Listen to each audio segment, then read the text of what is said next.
Hello friends, prep all exam channel पर आप लोगों का स्वागत है। तो आज की इस वीडियो में रीजनिंग के अति महत्वपूर्ण प्रश्नों को बताएंगे जो आपका आगामी सभी परीक्षाओं के लिए बहुत ही महत्वपूर्ण है। तो आइए हम सभी प्रमुख प्रश्नों को बनाते हैं। प्रश्न संख्या 1, दिए गए विकल्पों में से संबंधित संख्या को चुनिए। यहाँ नीचे प्रश्न में दिए हुए 35 का संबंध 15 से है, तो 47 का संबंध इन चारों ऑप्शन में किससे होगा। तो चलिए हम लोग इस प्रश्न को बनाते हैं। इस 35 को कुछ करके यहाँ 15 लाए हुए हैं, तो 35 को ज़्यादा कुछ नहीं करना है। क्या करना है जी, 3 और 5 को आपस में मल्टीप्लाई कर देना है। 3 गुने 5 कर देंगे तो कितना हो जाएगा जी, 3 गुने 5 कर देने के बाद 15 हो जाएगा। 5 से 15, देखिए यहाँ 15 दिए हुए हैं। उसी प्रकार से हम लोग 47 को भी क्या कर देंगे, आपस में मल्टीप्लाई कर देंगे, गुना कर देंगे। 4 और 7 को आपस में मल्टीप्लाई कर देंगे तो कितना हो जाएगा जी, 7 का 28 हो जाएगा। यही 28 जो है क्या हो जाएगा, इस प्रश्नवाचक चिन्ह का स्थान पर नोट होगा। तो चलिए हम लोग ऑप्शन में देखते हैं किस ऑप्शन में 28 दिए हुए हैं। तो ऑप्शन ए में 33 है, ऑप्शन बी में 23 है, ऑप्शन सी में 28 है। तो इसका राइट आंसर ऑप्शन सी हो जाएगा। तो चलिए हम लोग अगले प्रश्न को बनाते हैं।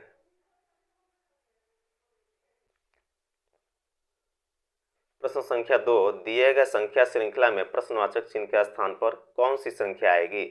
यहाँ एक सीरीज दिया हुआ है और अंत में यहाँ पे प्रश्नवाचक चिन्ह दिया हुआ है। इसी प्रश्नवाचक चिन्ह के स्थान पर आंसर ज्ञात करना है। तो चलिए हम लोग इस प्रश्न को बनाते हैं। इसमें देखेंगे कि संख्या क्या क्या दिए हुए हैं। यहाँ 11 दिए हुए हैं, फिर 13 दिए हुए हैं, फिर 17 दिए हुए हैं, फिर 19 दिए हुए हैं, फिर यहाँ 23 दिए हुए हैं। तो हम लोग इसमें देख रहे हैं कि सभी संख्या जो अभाज्य संख्या है। अब पहले ये जान लीजिए कि अभाज्य संख्या क्या होती है। तो वैसी संख्या जो स्वयं और एक के अलावा किसी और संख्या से विभाजित नहीं हो, उसे अभाज्य संख्या कहते हैं। तो यहाँ जो है लगातार अभाज्य संख्या, जैसे में 11 के बाद कौन अभाज्य संख्या हो जाएगा, 13 हो जाएगा। 13 के बाद कौन अभाज्य संख्या हो जाएगा, 17 हो जाएगा। 17 के बाद 19 हो जाएगा अभाज्य संख्या। 19 के बाद 23 हो जाएगा अभाज्य संख्या। अब 23 के बाद कौन सा ऐसी संख्या है जो स्वयं और एक के अलावा किसी अन्य संख्या से विभाजित नहीं होती हो। तो 23 के बाद 29 आ जाता है। कितना आ जाता है जो 29 जो है यह भी अभाज्य संख्या है। तो यही 29 प्रश्नवाचक चिन्ह का स्थान पे आएगा। यही 29 जो है इसका राइट आंसर हो जाएगा। तो चलिए हम लोग ऑप्शन में देखते हैं किस ऑप्शन में 29 दिए हुए हैं। तो ऑप्शन ए में 29 दिए हुए, तो इसका राइट आंसर ऑप्शन ए हो जाएगा। तो चलिए हम लोग अगले प्रश्न को बनाते हैं। प्रश्न संख्या 3, ए के पास ई से ज़्यादा लेकिन बी से कम पैसे है, सी के पास डी से ज़्यादा लेकिन ई से कम पैसे है, इन सब में सबसे धनिक कौन है। तो चलिए हम लोग इस प्रश्न को बनाते हैं। यह भी प्रश्न जो है बहुत ही महत्वपूर्ण प्रश्न है, क्योंकि इस प्रकार के प्रश्न पिछले भी अनेकों परीक्षाओं में बार बार पूछे गए हैं। तो आगामी परीक्षाओं के लिए भी मोस्ट इंपॉर्टेंट क्वेश्चन हो सकते हैं। तो चलिए हम लोग इसको बनाते हैं। इसमें प्रश्न क्या कर रहा है, ए के पास ई से ज़्यादा, ए के पास जो है ई से क्या है जी, ज़्यादा रुपए है, लेकिन बी से कम है। लेकिन बी से कम है किसके पास, ए के पास जो है बी से कम है। तो जो सबसे ज़्यादा होगा तो वो सबसे ऊपर होगा, तो ए के ऊपर बी हो जाएगा। अब आगे देखिए प्रश्न में क्या कर रहा है, सी के पास डी से ज़्यादा, सी के पास जो है डी से ज़्यादा है लेकिन ई से कम है। सी के पास जो है डी से ज़्यादा है, सी के पास डी से ज़्यादा है लेकिन इस ई से कम है। कम है तभी तो ये नीचे है सी। तो चलिए अब आगे प्रश्न में देखिए, इन सब में सबसे धनी कौन है। जो सबसे ऊपर इस कतार में होगा वही कौन हो जाएगा जी, सबसे धनी होगा। तो सबसे ऊपर बी है, तो सबसे धनी इसमें कौन है जी, सबसे धनी इसमें बी होगा। तो चलिए हम लोग ऑप्शन में देखते हैं किस ऑप्शन में बी दिए हुए हैं। तो ऑप्शन ए में बी दिए हुए हैं, तो इसका राइट आंसर ऑप्शन ए हो जाएगा। तो चलिए हम लोग अगले प्रश्न को बनाते हैं।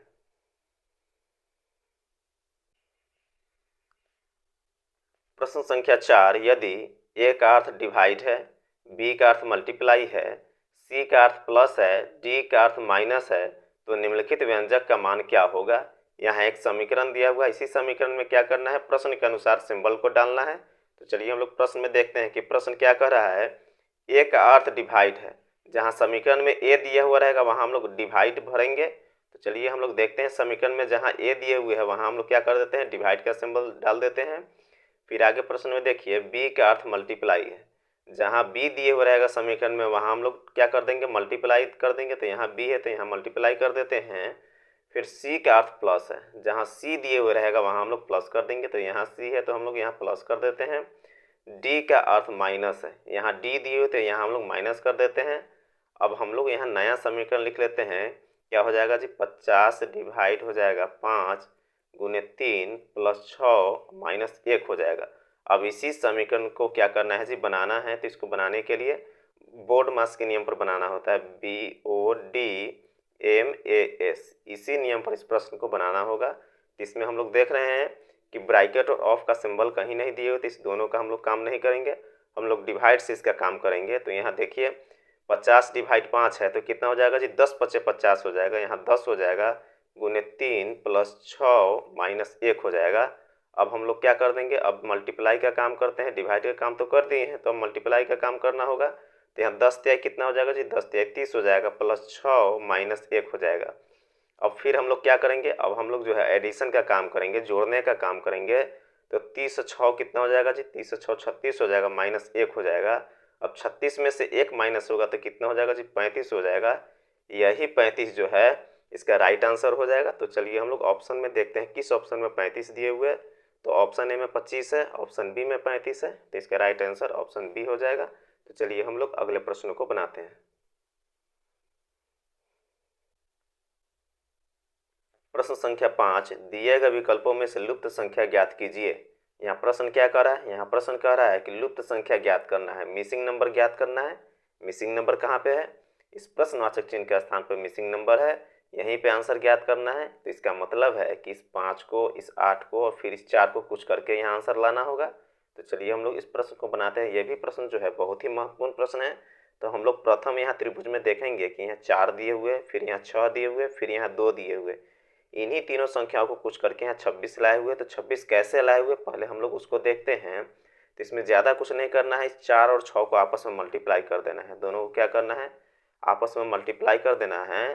तो 6 चौके 24 हो जाएगा। अब इस 24 में क्या कर देना है जी, इस 2 को जोड़ देना है।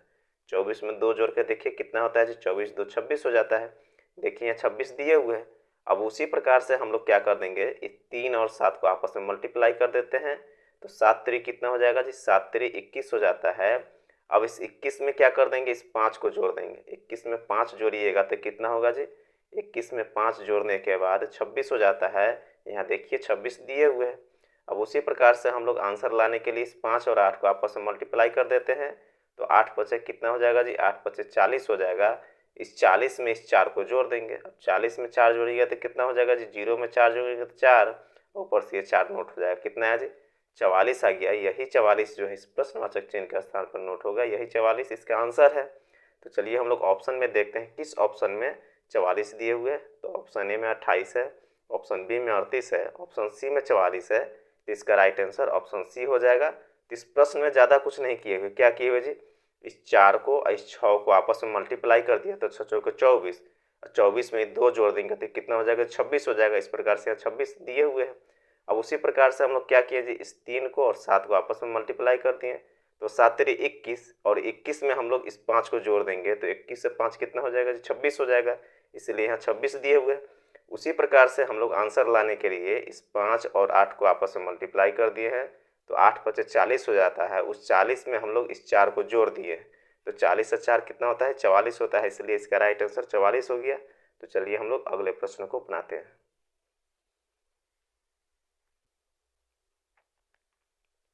प्रश्न संख्या 6, नीचे दिए गए प्रश्न का सही व्यवहारिक बताएं।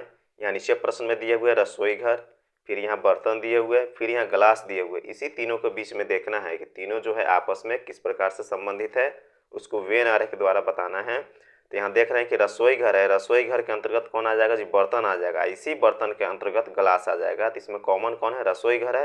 तो हम लोग रसोई घर का पहले सर्कल बनाते हैं। यहाँ एक रसोई घर का सर्कल बना लिए। अब इस रसोई घर के अंतर्गत कौन आ जाएगा जी, बर्तन आ जाएगा। तो बर्तन के यहाँ एक सर्कल बनाएंगे। अब इस बर्तन के अंतर्गत कौन आ जाएगा जी, गिलास आ जाएगा। तो इस बर्तन के अंतर्गत यहाँ गिलास का हम लोग सर्कल बना लिए। तो यहाँ जो है इस प्रकार का वेन आरेख बन रहे हैं। तो देखिए किस ऑप्शन में जो है इस प्रकार का वेन आरेख दिख रहा है। तो ऑप्शन ए में इस प्रकार का वेन आरेख दिख रहा है। तो इसका राइट आंसर ऑप्शन ए हो जाएगा। तो चलिए हम लोग अगले प्रश्न को बनाते हैं। प्रश्न संख्या 7, दिए गए विकल्पों में से लुप्त संख्या ज्ञात कीजिए। यहाँ प्रश्न क्या कर रहा है, प्रश्न कर रहा है कि लुप्त संख्या ज्ञात करना है, मिसिंग नंबर ज्ञात करना है। मिसिंग नंबर कहाँ पे है, इस प्रश्नवाचक चिन्ह के स्थान पर मिसिंग नंबर है, यहीं पे आंसर ज्ञात करना है। तो इसका मतलब है कि इस 9 को, इस 12 को, इस 18 को कुछ करके यहाँ आंसर लाना होगा। तो चलिए हम लोग इसको बनाते हैं। यह भी प्रश्न जो है बहुत ही महत्वपूर्ण प्रश्न है। तो इसको बनाने के लिए इसमें देखेंगे कि 9 सबसे छोटी संख्या है, तो इस 9 के साथ क्या करेंगे कि ये 12 आ जाएगा। अगर 9 में हम लोग 3 जोड़ देते हैं तो 9 3 12 हो जाएगा। फिर यहाँ 12 के बाद कितना दिए हुए, 12 के बाद यहाँ 18 दिए हुए हैं, तो अब 12 में हम लोग क्या कर देंगे कि 18 हो जाएगा। तो यहाँ अगर हम लोग 6 जोड़ देते हैं तो 12 6 18 हो जाएगा। अब 18 में हम लोग कितना जोड़ेंगे कि यहाँ प्रश्नवाचक चिन्ह के स्थान पे आंसर आ जाएगा।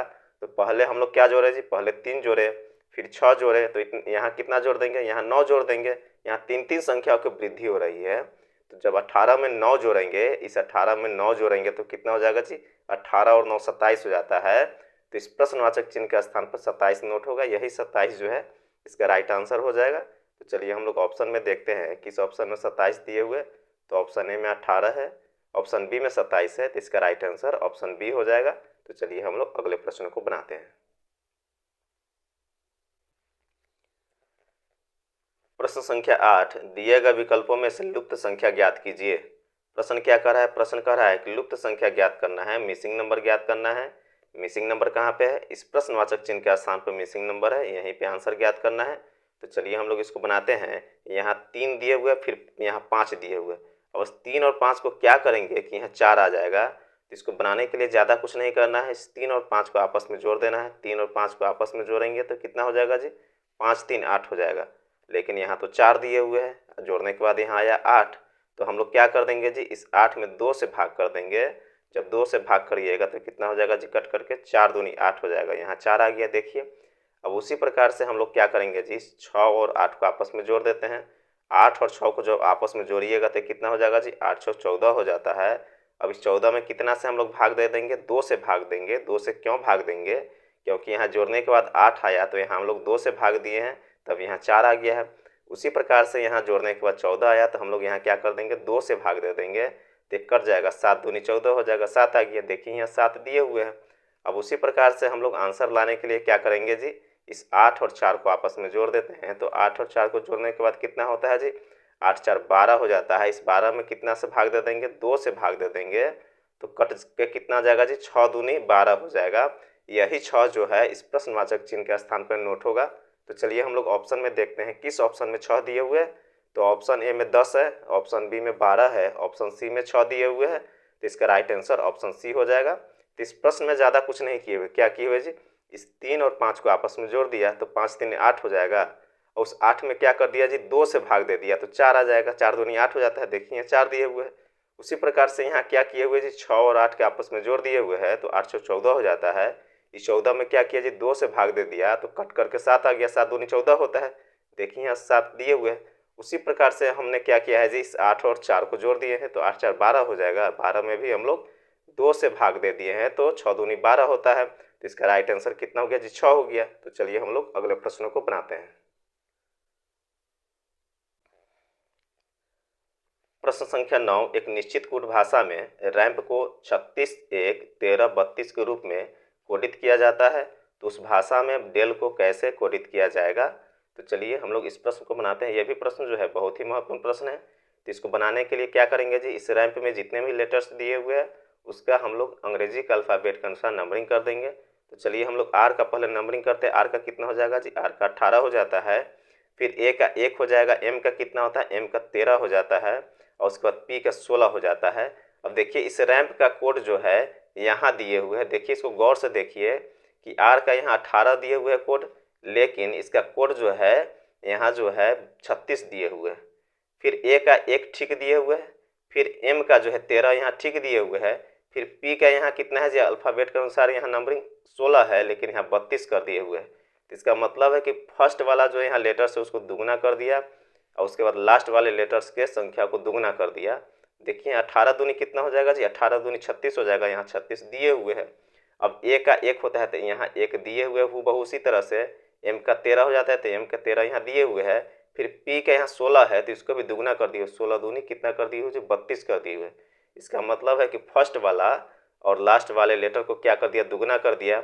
इस 36 को क्या किए हुए जी, इसको दुगना करके यहाँ लिखे हुए है, इस 32 को यहाँ दुगना करके लिखे हुए। मतलब यहाँ जो है 18 को दुगना किया तो 36 हो गया, और 16 को दुगना किया तो 32 हो गया। उसी प्रकार से हम लोग क्या कर देंगे जी, इस डेल में फर्स्ट वाला लेटर और लास्ट वाले लेटर को दुगना करके हम लोग अल्फ़ाबेट के अनुसार नंबरिंग करेंगे। चलिए हम लोग पहले इसको नंबरिंग कर देते हैं। डी का कितना होता है नंबरिंग, डी का 4 हो जाता है। ई का कितना होता है, ई का 5 हो जाता है। एल का कितना होता है, एल का 12 हो जाता है। 12 ठीक से लिख देते हैं, 12 हो जाता है। फिर एल का कितना हो जाएगा जी, फिर 12 हो जाएगा। अब इसमें जो है ये फर्स्ट वाला 4 और लास्ट वाला इस 12 को दुगना कर देंगे। तो चलिए हम लोग इसको क्या करते हैं जी, दुगना कर देते हैं। 4 में हम लोग क्या कर देते हैं, 2 से मल्टीप्लाई कर देंगे और 12 में भी 2 से मल्टीप्लाई कर देंगे। केवल ये फर्स्ट वाले लेटर और इस लास्ट वाले लेटर को ही दुगना किए हुए है ऊपर रैंप में। तो उसी प्रकार से हम लोग डेल में भी क्या किए हैं जी, फर्स्ट वाले संख्याओं को और लास्ट वाले संख्याओं को हम लोग क्या कर दिए हैं जी, दुगना कर दिए हैं।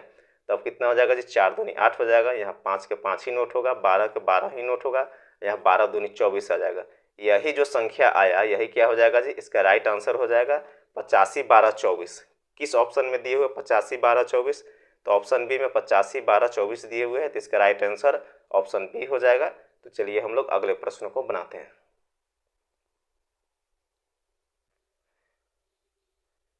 प्रश्न संख्या 10 से दिए गए आकृति में कितने त्रिभुज है।